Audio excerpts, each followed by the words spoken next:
Au programme aujourd'hui, Kia présente le gros SUV EV9, bientôt un Cayenne 100% électrique, l'Onde veut un Grand Prix de F1 et un simulateur à près de 115 000 €. Allez, c'est parti pour ton Automoto Express. Kia dévoile l'EV9.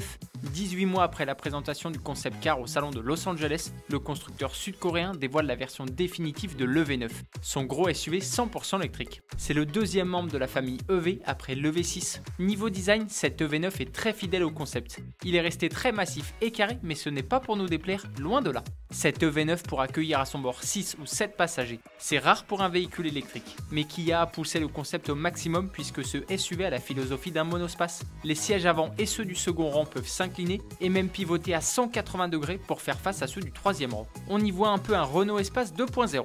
À l'avant, on retrouve évidemment deux grands écrans sur la planche de bord flottante. Il faudra malheureusement patienter jusqu'au 28 mars pour découvrir toutes ces caractéristiques techniques. C'est d'ailleurs le sujet de notre question du jour. Que penses-tu de ce Kia EV9? J'attends ta réponse dans les commentaires.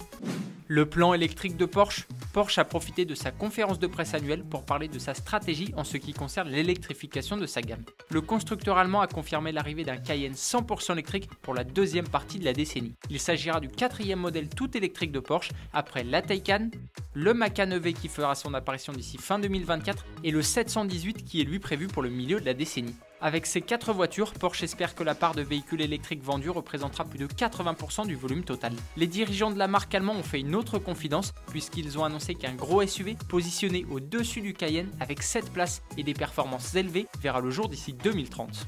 Un Grand Prix de Formule 1 à Londres.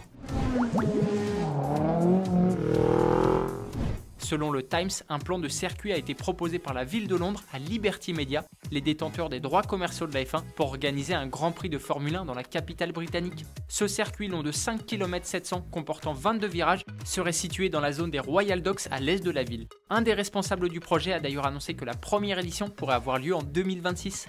Il s'agirait du 6e circuit urbain du calendrier avec ceux de Monaco, Singapour, Bakou, Jeddah et Las Vegas. Et si on proposait la même chose à Paris? Un Grand Prix sur le périphérique, ça pourrait être pas mal, surtout qu'il n'y a actuellement plus de Grand Prix de France.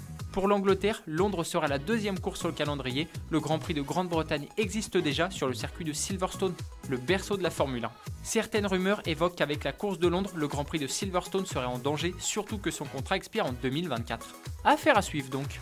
En parlant de F1, Memento Exclusive, entreprise britannique spécialisée dans les souvenirs sportifs, s'est associée à Red Bull Racing pour concevoir des simulateurs qui s'inspirent de la RB18, la monoplace championne du monde en 2022. Ils ne sont pas fabriqués à partir de F1 qui ont roulé en Grand Prix, mais utilisent le même processus de fabrication. Deux versions sont proposées, la Champions qui comprend l'aileron avant et la Race avec uniquement la cellule de survie. Le simulateur est livré avec un volant à retour de force, le pédalier, un écran et des haut-parleurs pour une immersion totale. Ça donne vraiment envie d'en avoir un dans son salon. Le seul problème, et il est très important, c'est qu'il faut débourser minimum 85 000 € et près de 115 000 € pour la version avec aileron. Ça fait beaucoup pour un simulateur. Avant de se quitter, on va revenir sur la question d'hier. On te demandait si tu oserais tenter le combo Porsche Caravane. Et pour vous, c'est un grand oui.